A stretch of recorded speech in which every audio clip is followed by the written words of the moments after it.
कितने लोग हैं जो अपने जीवन में आशीष पाना चाहते हैं। मैं सोचता हूं हर एक व्यक्ति अपने जीवन में आशीष पाना चाहते हैं। और आज मैं आपको वो सीक्रेट बताने जा रहा हूं, वो रहस्य बताने जा रहा हूं। यदि आपने उस रहस्य को अपने जीवन में अप्लाई किया तो निश्चय आप अपने जीवन में आशीषों को देखेंगे, फलवंतता को आप अपने जीवन में देखेंगे। कोई मेरे साथ कह सकता है पिता, जोर से और जोर से, या फिर फादर, फादर, डैडी। एरन मुझे डैडी कहता है, कभी कई बार डैडू कहता है, और वो छोटा वाला भी डैडी कहता है। डैडी कह सकता है कोई? डैडी, पिता, फादर। और एक पिता का दो बेटे थे, और एक जब वो अपने घर में थे, वो खेलते कूदते बड़े हुए, बहुत अच्छा प्यार प्रेम रिलेशन उनका था, और सब कुछ भरपूरी उनके पास थी, किसी भी वस्तु की कमी उनके पास नहीं थी। बच्चे बहुत खुश, क्योंकि पिता बहुत अमीर था, पिता के पास बहुत संपत्ति थी।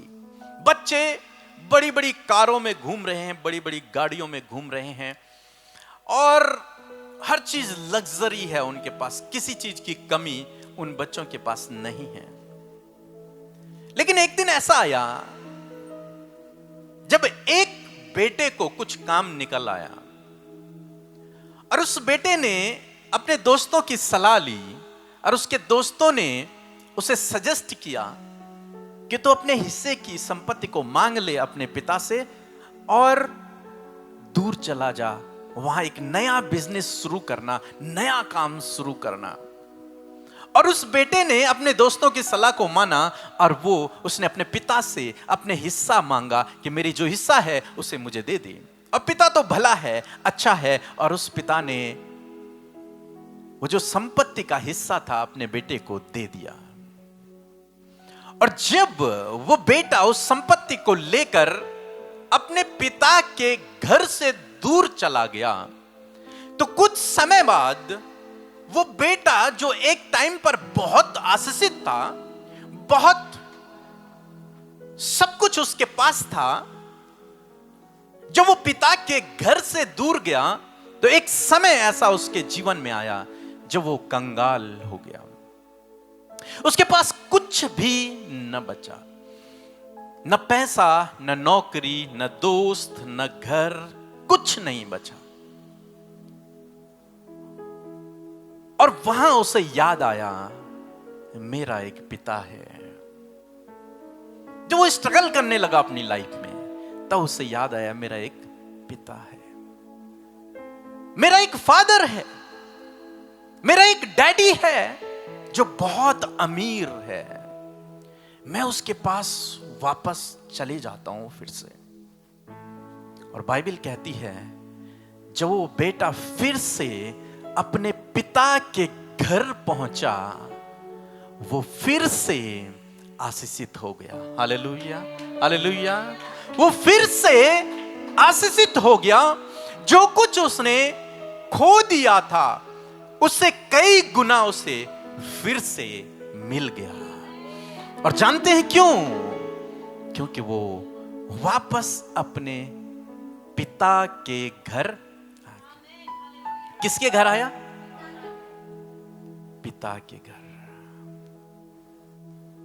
अपने डैडी के घर वो वापस आ गया। और डैडी क्या है? अमीर है, राजा है, उसके पास सब कुछ है। जब तक वो अपने डैडी के घर से दूर था, वो कंगाली में, गरीबी में, बीमारियों में, परेशानियों में, चिंताओं में अपने जीवन को व्यतीत कर रहा था। लेकिन जैसे ही वो फिर से वापस लौटा अपने पिता के घर, अपने डैडी के घर में, उसके डैडी ने फिर से उसे आशीषित कर दिया। Hallelujah, hallelujah. इसका मतलब आशीषें पिता के घर में है। कहां है? कई बार हम सोचते हैं कि हम अपनी मेहनत से कुछ कर लेंगे, कठोर मेहनत करते हैं, बहुत कुछ करते हैं। अच्छी बात है, करना चाहिए। परमेश्वर आपकी मेहनत का फल आपको देगा। लेकिन कई बार ये आशीषें हमें इसलिए नहीं मिलती क्योंकि कई बार हम अपने पिता के घर में नहीं होते हैं। हम नौकरी में हैं, हम बिजनेस में हैं, हम दोस्तों के संग हैं, हम हर एक पार्टी में हैं, हम सब जगह हैं, लेकिन कई बार हम अपने पिता के घर में नहीं होते हैं। और जब हम अपने पिता के घर में नहीं होते हैं, हम अपने पिता से दूर होते हैं, तो प्रॉब्लम्स शुरू हो जाती है। कठिनाई, चिंताएं, परेशानियां, दुख, बीमारियां पीछे पड़ जाती हैं। लेकिन परमेश्वर आपसे और मुझसे चाहते हैं कि यदि हम अपने जीवन में आशीष पाना चाहते हैं तो उसका रहस्य यह है कि हम अपने पिता के घर में पाए जाएं। हालेलुया। और मैं इस सांसारिक पिता की बात नहीं कर रहा हूं, मैं बात कर रहा हूं अपने स्वर्गीय पिता की, प्रभु यीशु मसीह की। उसने कहा, तुम मेरे बेटे बेटियां हो और मैं तुम्हारा पिता हूं। वो हमारा सच्चा पिता है और मैं उसकी बात कर रहा हूं। जो व्यक्ति उसके घर में टिका रहता है, वो व्यक्ति अपने जीवन में फलवंत होता है, आशीषित होता है। बाइबल कहती है, मैंने धर्मी जन को कभी भी टुकड़े मांगते हुए नहीं देखा। और धर्मी जन वो है जो अपने पिता के घर में बना रहता है, वो धर्मी जन है। लिखा है, वो कभी टुकड़े नहीं मांगता क्योंकि वो राजा की संतान है। और आज परमेश्वर आपसे और मुझसे यही बात करता है कि आपको और मुझे यदि आशीषें चाहिए, यदि परमेश्वर से कुछ चाहिए, तो आपको मुझे परमेश्वर के भवन में रहना जरूरी है। चाहे कुछ भी हो लाइफ में, चाहे कुछ भी हो, लेकिन परमेश्वर के भवन में रहना आवश्यक है। बीते दिनों जब मैं अपना पर्सनल बाइबल अध्ययन कर रहा था, तब परमेश्वर ने इस बात को मेरे मन में डाला। अभी एक हफ्ते पहले की बात है। अभी मैं आपको समझाने की कोशिश करूंगा उस बात को आगे। एक वचन पहले हम लोग पढ़ेंगे, भजन संहिता की किताब उसका 92 अध्याय 92, चैप्टर 92 और 13 और 14 पद। 13 और 14 लिखा है, आप सुन सकते हैं। वे यहोवा के भवन में रोपे जाकर, क्या? यहोवा के भवन में। किसके भवन में? यहोवा के भवन में, परमेश्वर के भवन में रोपे जाकर। और परमेश्वर का भवन कहां है? अभी हमने सुना था, जहां पर 2 या 3 मेरे नाम से एकत्रित होते हैं वहां पर मैं होता हूं। ये परमेश्वर का भवन है। एक भवन हम हैं परमेश्वर के, और दूसरा भवन ये कलीसिया जहां पर हम लोग एकत्रित होते हैं, ये परमेश्वर का क्या है? भवन है, परमेश्वर का मंदिर है। इसीलिए हम सब लोग यहां पर एकत्रित होते हैं। और लिखा है कि वे यहोवा के भवन में रोपे जाकर हमारे परमेश्वर के आंगनों में फूले फलेंगे। हालेलुया। कहां रोपे जाकर?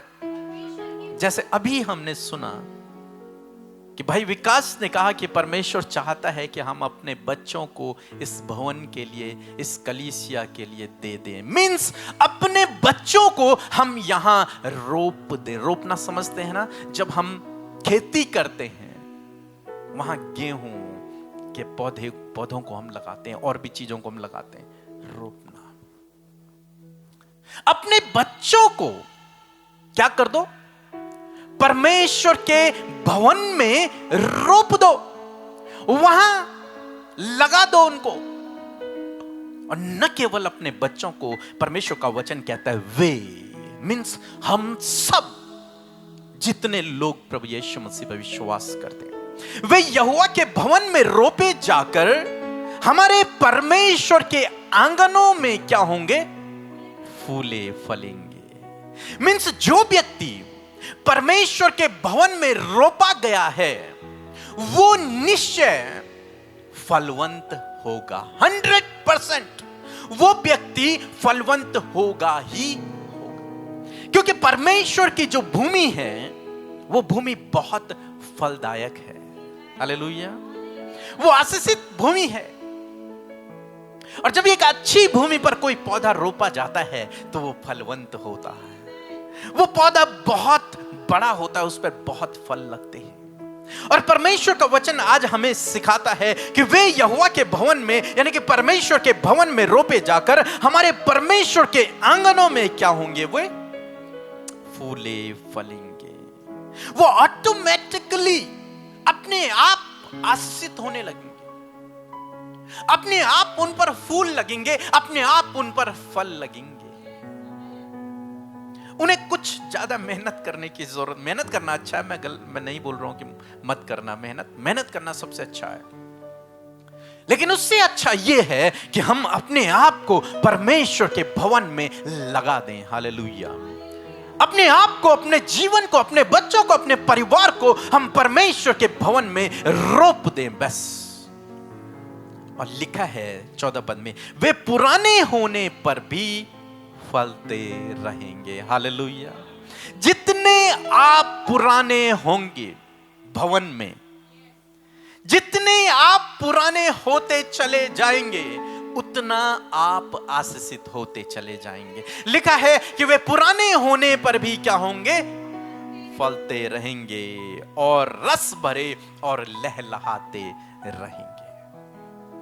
ऐसा पेड़ परमेश्वर आपको और मुझे बनाना चाहता है जो फलदायक हो, जिस पे हजारों फल लगे हों, लेकिन शर्त यह है कि वो पेड़ परमेश्वर के भवन में रोपा होना चाहिए। तब वो फलवंत होगा, तब वो आशीषित होगा।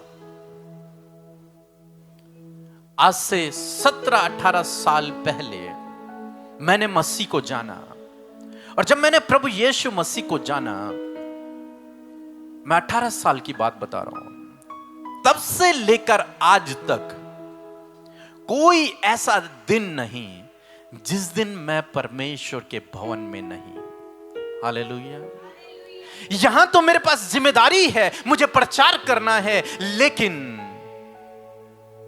मैं वहां भी रहा हूं जहां मुझे कोई नहीं जानता था। वहां भी हम बैठे थे।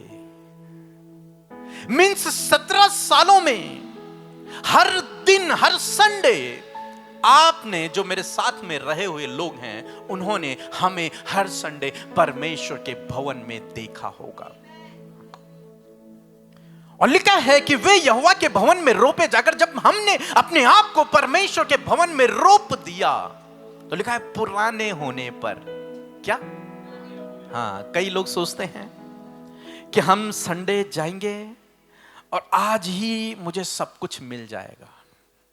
यस, वो कभी कभी परमेश्वर करता है, वो आपको हील कर सकता है, वो आपको बीमारी से ठीक कर सकता है। लेकिन यदि आप अपने जीवन में वो आशीष चाहते हैं जो न केवल आप तक रहे बल्कि आपके बच्चों के बच्चों तक रहे, तो उसके लिए आपको प्रतिदिन अपने आप को परमेश्वर के भवन में लगाना जरूरी है। तब आप उस फूले फलेंगे और लहलाते रहेंगे।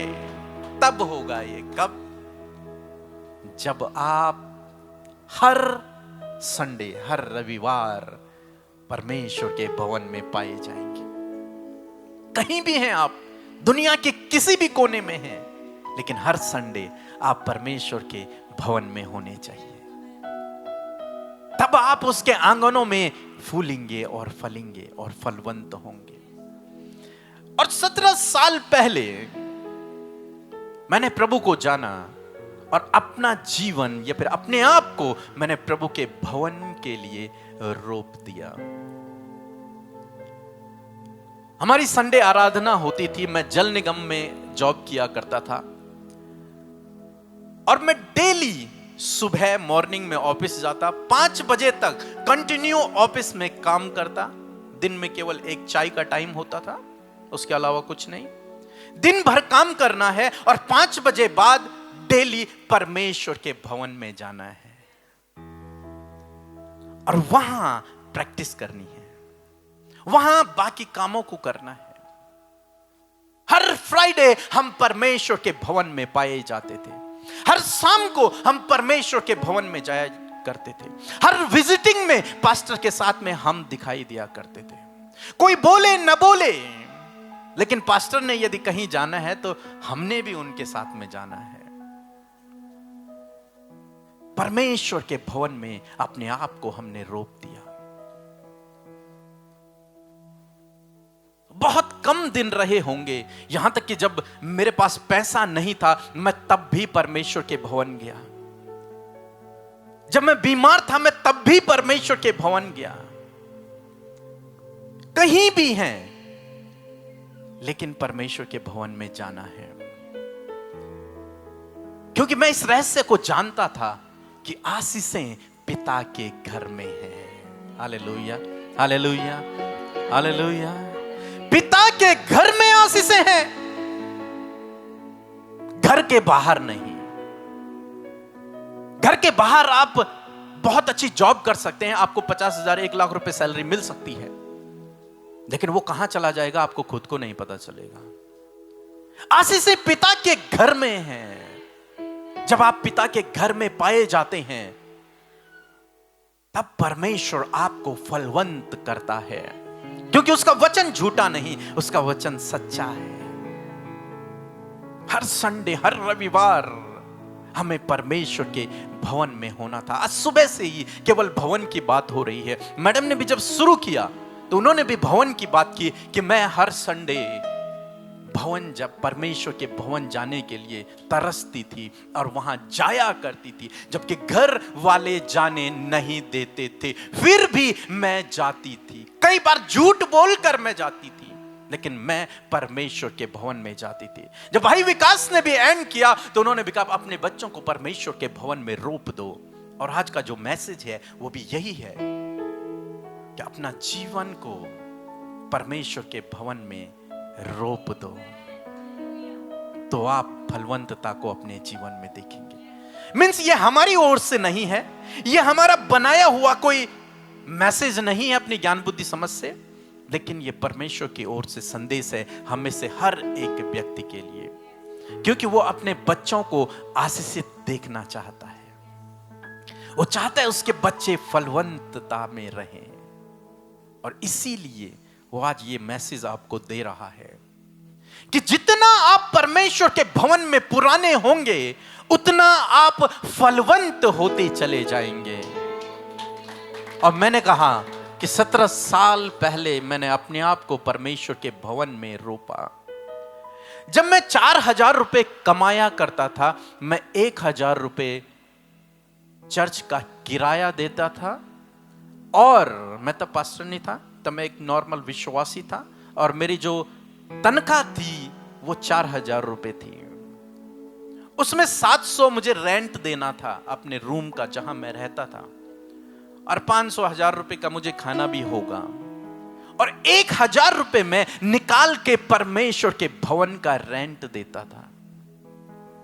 वो मेरा नहीं था, समझ रहे हैं आप मेरी बात को? मेरा वहां कोई नामो निशान भी नहीं था। मैं एक नॉर्मल विश्वासी, जैसे आप लोग आ रहे हैं कई बार प्रार्थना करवाने के लिए, ऐसे मैं भी था। लेकिन मैंने कहा अपने आप को परमेश्वर के भवन में हमें रोपना है। 4,000 क्या होती है? 4,000 कुछ भी नहीं होती है।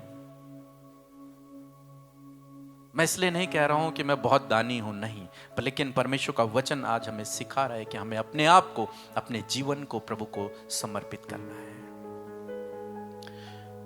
सबसे पहले संडे शुरू हो रहा है तो झाड़ू वाले भी हम ही होते थे।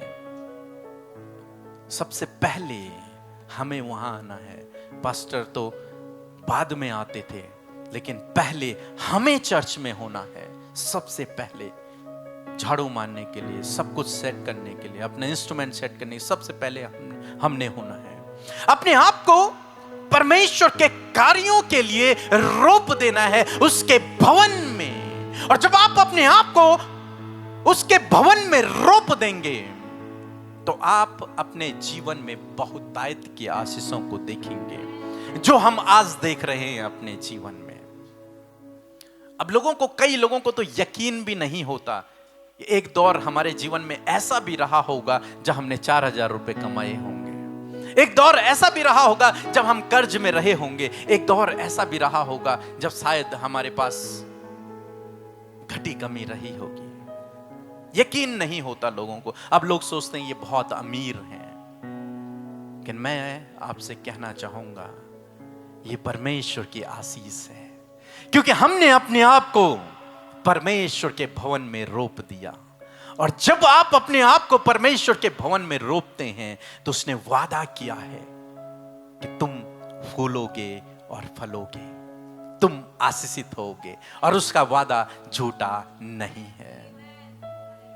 और इन फूलोगे फलेगे की आशीष को आज हम अपने जीवन के हर एक क्षेत्र में देख रहे हैं। लेकिन रहस्य केवल यह है जब हमने अपने आप को परमेश्वर के भवन के लिए दे दिया तब। समझ रहे हैं आप मेरी बात को? मूसा के साथ में एक व्यक्ति था जिसका नाम था यहोशू। और यहोशू, जब मूसा परमेश्वर से बातें करता था तंबू में, समझो इस कमरे में मूसा अंदर बैठा हुआ है और वो प्रार्थना कर रहा है, वो परमेश्वर से बात कर रहा है। जानते हैं यहोशू क्या करता था? यहोशू दरवाजे पे खड़ा है, वो दरवाजे पे खड़ा है, मूसा का इंतजार कर रहा है, वहां खड़ा है। उसने अपने आप को परमेश्वर के भवन में रोप दिया था यहोशू ने। और जानते हैं जब मूसा की मृत्यु हुई उसके बाद परमेश्वर ने उसी यहोशू को चुन लिया, क्योंकि उसने अपने आप को परमेश्वर के भवन के लिए रोप दिया था। अपना जीवन उसने परमेश्वर के भवन के लिए दे दिया था। हालेलुया। वो सब ठीक है कि हम परमेश्वर के लिए हैं, हम प्रभु यीशु मसीह पर विश्वास करते हैं, वो सब अच्छी बातें हैं। लेकिन आशीषें पिता के घर में है। जब आप पिता के घर से जुड़ जाते हो, एक अटैच हो जाए, ऐसा फेविकॉल का जोड़ लग जाता है, जब आपको उससे कोई अलग नहीं कर सकता, तब यूं समझ लीजिए कि आप आशीषित होने जा रहे हैं यीशु के नाम में। आप फलवंत होने जा रहे हैं। लेकिन यदि एक जॉब, एक पैसा, यदि एक कोई रिश्तेदार आपको रोक रहा है और आप रुक जाते हैं, तो इसका मतलब यह है अभी आशीषों के आने में अभी लेट है, क्योंकि आप अभी परमेश्वर के भवन में पूर्ण समर्पण के साथ में रोपे नहीं गए हैं। या फिर आप अपने आप को नहीं रोप रहे हैं, या फिर अभी परमेश्वर ये नहीं चाहते कि आप इस भवन में रोपे जाएं। मैं यूं कहूंगा, यदि आप प्रभु पर विश्वास करते हैं तो आपको अपने आप को परमेश्वर के भवन में रोपना है। समझ रहे हैं आप मेरी बात को? एक भाई मुझे मिला और उस भाई ने कहा कि जहां मैं जॉब करता था वहां संडे को छुट्टी नहीं थी और पैसा ज्यादा था, तो मैंने उस जॉब को छोड़ दिया। मैंने उनसे कहा कि मुझे संडे को परमेश्वर के भवन में जाना होता है, और उन्होंने उस जॉब को छोड़कर वो परमेश्वर के भवन में जाने लगे। कई समय तक बेरोजगार रहे, लेकिन उसके बाद परमेश्वर ने उन्हें शिरोमणि ठहराया। हालेलुया। हमारे घर में जब हमारा घर बन रहा था, एक भाई हमारे यहां पर काम कर रहे थे, और संडे आता वो सबको छुट्टी दे देते और संडे को काम बंद, हमारा घर बन रहा है। और जब मैं संडे शाम को पहुंचूं, क्योंकि मुझे भी चर्च जाना होता था, और जब मैं शाम को पहुंचूं तो आज कहां गए ठेकेदार जी, आज कहां है लेबर, तो है ही नहीं यहाँ। अरे यार, एक संडे हुआ, 2 संडे हुआ, 3 संडे हुआ, हर संडे वो बंदा गायब। और और मुझे लगा ये क्या कैसा कैसा ठेकेदार है, हर संडे गायब हो जाता है। सारी लेबर 10-15 लेबर लगी हुई है, उसके काम कर रहे हैं, और भी मिस्त्री काम कर रहे हैं, सबको छुट्टी। और एक दिन शाम को, मंडे को मेरे ख्याल से, और मेरे भाई राहुल ने उससे पूछा कि आप रोज संडे गायब हो जाते हो, आखिर कारण क्या है? उसने बताया, भैया मैं चर्च जाता हूं। Hallelujah, hallelujah. उसने अपनी उस इनकम को 700-800 रुपए की दिहाड़ी को, और ठेकेदार था, उसको और भी इनकम बचती शायद। उसने कहा नहीं, मुझे ये नहीं चाहिए, मुझे परमेश्वर के भवन जाना है, क्योंकि मैं परमेश्वर के भवन में रोपा गया हूं। हालेलुया। और जब परमेश्वर, और उस भाई को इस बात का अंदाजा भी नहीं था कि वो जिस घर को बना रहा है वो परमेश्वर का घर है। उसे नहीं पता था इस बात का। उसे नहीं पता था जिस बिल्डिंग की ईंटें वो रख रहा है वो प्रार्थना का घर है, वहां से लाखों लोगों के लिए प्रार्थनाएं होंगी। उसे अंदाजा भी नहीं था। और उसके बाद हमने उसे बताया कि ये परमेश्वर का घर है जहां से लोगों के लिए प्रार्थनाएं होंगी। और आज वो भाई हमारे बीच में यहां रेगुलर संडे वर्शिप में शामिल होते हैं। हालेलुया। आपको परमेश्वर के भवन में रोपे जाना जरूरी है, चाहे आप कितनी भी दूर हैं, आप कितने भी बिजी हैं, आपको कितना भी बड़ा काम है, लेकिन चाहे आपका हजारों रुपए का नुकसान हो रहा है, लेकिन मैं आपको कहूं, परमेश्वर का वचन कहता है कि वे यहोवा के भवन में रोपे जाकर परमेश्वर के आंगनों में फूले और फलेंगे। और यदि आप अपने जीवन में फूलना और फलना चाहते हैं तो आपको परमेश्वर के घर में बने रहना जरूरी है। हालेलुया, हालेलुया, बहुत जरूरी है। एक और वचन हम लोग पढ़ेंगे, यूहन्ना रचित सुसमाचार उसका 15 अध्याय 5 पद। इसी बात को यीशु ने भी दोहराया। लिखा है, मैं दाखलता हूं और तुम डालियां हो, जो मुझ में बना रहता है और मैं उसमें, वह बहुत फल फलता है। यानी कि जो मुझ में बना रहता है, जो मेरे घर में बना रहता है, वो बहुत फल फलता है, वो फलवंत होता है अपनी लाइफ में। यीशु मसीह ने बताया, ये रहस्य है। और जब आप इस घर में पुराने होते रहेंगे, आप यकीन मानिए आप 100% फलवंत होंगे। 100% फलवंत होंगे आप। ऐसा हो ही नहीं सकता, क्योंकि बाइबल कहती है, मैंने धर्मी जन को टुकड़े मांगते हुए नहीं देखा। वो आपके लिए ऐसे दरवाजे खोल देगा जिनके विषय में आपने कभी नहीं सोचा होगा। हालेलुया।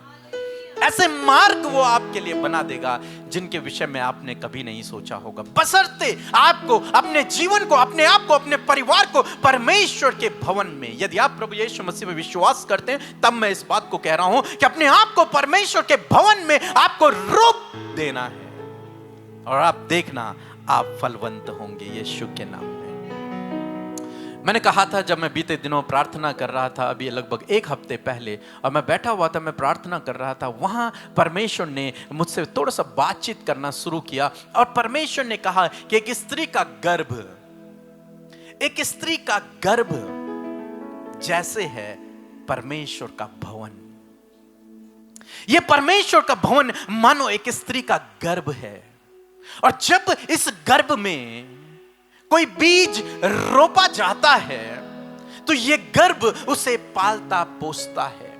यह गर्भ उस बच्चे को पहले दिन से ही उसकी सुरक्षा भी करता है, उसे पोषण देता है, उसे भोजन देता है, उसे पानी देता है, उसे सब कुछ देता है। और 9 महीने तक वो गर्भ उसे पालता रहता है। हालेलुया। वहां बच्चे को कुछ नहीं करना, वहां बच्चा केवल रेस्ट करता है, आराम करता है। उसे कोई मेहनत नहीं करनी है, उसे मुंह से खाना भी नहीं है, उसे अपने हाथ से निकाल के कुछ नहीं खाना है, उसे रोना भी नहीं है, उसे केवल वहां बने रहना है, उसे केवल अपनी मां के गर्भ में बने रहना है, बस। और जब वो अपनी माँ के गर्भ में बना रहता है तो वो वहां बढ़ता चला जाता है। हालेलुया। और एक समय ऐसा आता है जब वो इस दुनिया में आ जाता है। और परमेश्वर ने मेरे मन में डाला कि वो गर्भ मानो परमेश्वर का भवन है, और जो व्यक्ति उस गर्भ में, उस परमेश्वर के भवन में बना रहता है, वो अपने आप फलता फूलता है, वो अपने आप बड़ा होता है। उसके लिए परमेश्वर प्रबंध करता है, उसके लिए परमेश्वर उपाय करता है, सब कुछ उसके लिए परमेश्वर करता है। 9 महीने तक बच्चा कुछ नहीं करता, सब कुछ मां का गर्भ उसके लिए करता है। हालेलुया।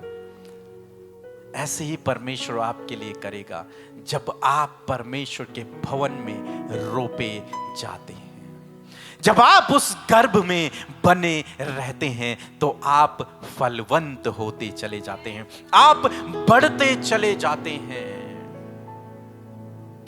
आप जानते हैं बाइबल कहती है, कभी आपने देखा कि जब आपका हाथ कहीं पर कट जाता है, कई बार ना, सब्जी काटते हुए, कुछ फल काटते हुए चाकू से हाथ कट गया, या फिर कहीं पे चोट लग गई और ब्लड आना शुरू हो जाता है, आपको पेन होता है, आपको दर्द होता है, आप चिल्लाते हैं। लेकिन कुछ समय बाद आप देखेंगे कि ये बॉडी, ये शरीर उस जगह को अपने आप ठीक करने लगता है। ये शरीर वहां पर खून का थक्का बना देता है और ब्लड निकलने नहीं देता, वो जम जाता है वहीं पर। ये शरीर धीरे धीरे, अगर आप कोई मेडिसिन नहीं भी लगाएंगे तो धीरे धीरे वो कटा हुआ भाग अपने आप रिपेयर हो जाएगा, अपने आप ठीक हो जाएगा। और परमेश्वर का भवन मानो परमेश्वर का शरीर है। हम सब मसीह के शरीर हैं, जानते हैं आप लोग। बाइबल कहती है हम उसके अंग हैं। क्या है? अंग हैं हम। ये भवन मानो परमेश्वर का शरीर है, और हम सब जब यहां पर आते हैं तो हम मिलकर एक बॉडी बन जाते हैं, एक मसीह का शरीर बन जाते हैं, और मसीह हमारा हेड होता है, हमारा सर होता है, ऐसा बाइबल कहती है।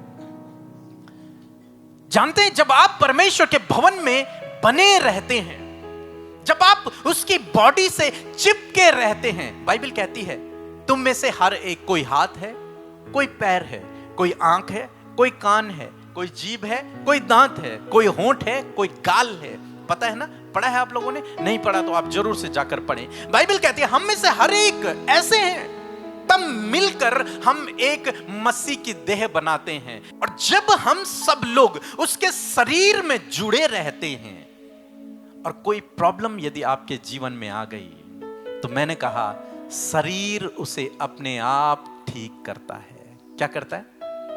क्या करता है? हाँ, जब कभी कट जाता है तो शरीर उसे अपने आप रिपेयर कर देता है, उस घाव को, उस चोट को वो अपने आप ठीक कर देता है। ऐसे ही जब आप परमेश्वर के भवन में होते हैं और आपके जीवन में यदि कोई मुसीबत आ भी गई, तो आप यकीन मानिए वो प्रॉब्लम आपके जीवन से अपने आप दूर होती रहेंगी। हर एक वो बीमारी, हर एक वो परेशानी अपने आप आपके जीवन से दूर होती चली जाएंगी। हर एक रुकावट, हर एक बाधा वो आपके जीवन से अपने आप दूर होती चली जाएंगी। क्यों? क्योंकि आप परमेश्वर के शरीर से क्या हैं? जुड़े हुए हैं। और शरीर अपने आप को क्या करता है? ठीक कर देता है, रिकवर कर देता है। मैं आशा करता हूं आप समझे होंगे। यदि आप आशीष पाना चाहते हैं अपने जीवन में, यदि आप चाहते हैं कि मैं फलवंत हूं, मेरे बच्चे फलवंत हो, मेरा परिवार फलवंत हो, तो आपको यही काम करना है कि अपने आप को, अपने परिवार को, अपने बच्चों को आपको परमेश्वर के भवन में रोप देना है। Hallelujah, hallelujah. अपने आप को परमेश्वर के भवन में रोप देना है। चाहे कुछ भी हो, लेकिन मुझे परमेश्वर के भवन में जाना है। कुछ भी हो, लेकिन मुझे परमेश्वर के भवन में बने रहना है। आप यहां आए, कहीं भी जाएं, लेकिन आपको हर रविवार परमेश्वर की संगति में बने रहना है। उसकी उपस्थिति में रहना है। तब बाइबल कहती है आपके बच्चे, आप, आपका परिवार जब परमेश्वर की संगति में रहता है, उसके भवन में रहता है, बाइबल कहती है वो फलवंत होता है। Hallelujah, hallelujah. और जितना आप पुराने होते चले जाएंगे परमेश्वर के भवन में, उतना आप फलेंगे और फूलेंगे और लहलहाते रहेंगे यीशु के नाम में। आज यदि हम अपने जीवन में आशीषों को देख रहे हैं, अद्भुत कामों को होते हुए देख रहे हैं, आज लाखों लोग हमें फॉलो कर रहे हैं, तो इसका यह भी एक रीजन है कि हमने 17 सालों से हर एक रविवार परमेश्वर के भवन में व्यतीत किया है। परमेश्वर के भवन में रहकर आपको भी यही करना है। चाहे कुछ भी हो, दुनिया रोके तो रोके, परिस्थितियां ना कहें तो ना कहें, कुछ भी हो, लेकिन कोशिश 100% ये करें कि हर रविवार आपको परमेश्वर के भवन में आना है। Hallelujah, hallelujah. और आप देखेंगे नए बल को प्राप्त करते हुए, आप देखेंगे अपने बच्चों को आगे बढ़ते हुए, आप देखेंगे उनको दान वरदानों से भरते हुए, आप देखेंगे कि वो समाज में ऊंचे नाम को रख रहे हैं। आप देखेंगे कि वो अन्य बच्चों की तरह नहीं है जो शराब में लिप्त हैं, जो गलत कामों में लिप्त हैं। आप देखेंगे आपके बच्चे बहुत अच्छे गुणों के साथ में आगे बढ़ रहे हैं। आप देखेंगे आपका परिवार समाज में एक ज्योति के समान रहेगा जो लोगों को प्रकाश देगा। हालेलुया, लोगों को प्रकाश देगा। मैंने स्टार्टिंग में जब इस कलीसिया की शुरुआत की थी, तब मैंने आप लोगों को, जितने लोग यहां पर रहे होंगे, आपको एक दर्शन बताया था कि परमेश्वर ने कहा कि ये चर्च एक पेड़ है, और एक ऐसा पेड़ जिसमें हर प्रकार का फल लगा हुआ है, और लोग आते हैं, यहां आते हैं, उन फलों को तोड़ते हैं और खाते हैं और चले जाते हैं, और इस पेड़ से हर एक व्यक्ति उन फलों को खाकर आशीषित हो रहा है। मेरा विश्वास है जब आप अपने आप को परमेश्वर के भवन में रोपेंगे, परमेश्वर के भवन के लिए देंगे, परमेश्वर के भवन में अपने आप को लगाएंगे, तो आप उसके उन फलों को खाकर आप और आपका परिवार, आपका घराना आशीषित होगा, भरपूरी से आपका परिवार रहेगा, और परमेश्वर आपके लिए प्रबंध करेगा, परमेश्वर आपके लिए उपाय करेगा। आपको हर एक खतरे, मुसीबतों से, दुर्घटनाओं से, बीमारियों से और दुष्ट की चालों से परमेश्वर आपको सुरक्षित रखेगा। नए दरवाजे परमेश्वर आपके लिए खोलेगा। वो बंद दरवाजे जो काफी समय से बंद हैं, वो खुलने जा रहे हैं यीशु के नाम में। ये लेकिन ये तब होगा जब आप अपने आप को परमेश्वर के भवन के लिए देंगे, परमेश्वर के भवन के लिए। कल रात मैं अन्नू के बर्थडे में यह प्रचार कर रहा था कि एक व्यक्ति, बसलेल नाम का एक व्यक्ति बाइबल में है, और परमेश्वर ने उससे कहा कि मैंने इस बसलेल को आत्मा से परिपूर्ण किया है ताकि ये परमेश्वर के भवन की सोने और चांदी की चीजों को बनाए। हालेलुया। ताकि वो बसलेल, वो व्यक्ति, वो लड़का, वो जवान लड़का मेरे भवन की चीजों को बनाए, इसलिए मैंने उसे पवित्र आत्मा से परिपूर्ण किया है, उसे बुद्धि से भर दिया, उसे ज्ञान से भर दिया है, ताकि वो मेरे भवन में तन मन धन से लग जाए और मेरे भवन को सुंदर बना दे। हालेलुया। ऐसे ही परमेश्वर आपको अपने दान वरदानों से भरे, ऐसे ही परमेश्वर आपको आपके इनकम में बढ़ोतरी दे, ऐसे ही परमेश्वर आपको ज्ञान बुद्धि समझ से भरे, ताकि आप न केवल अपने लिए काम करें बल्कि उसके भवन के लिए भी काम करने वाले हो सके। हालेलुया।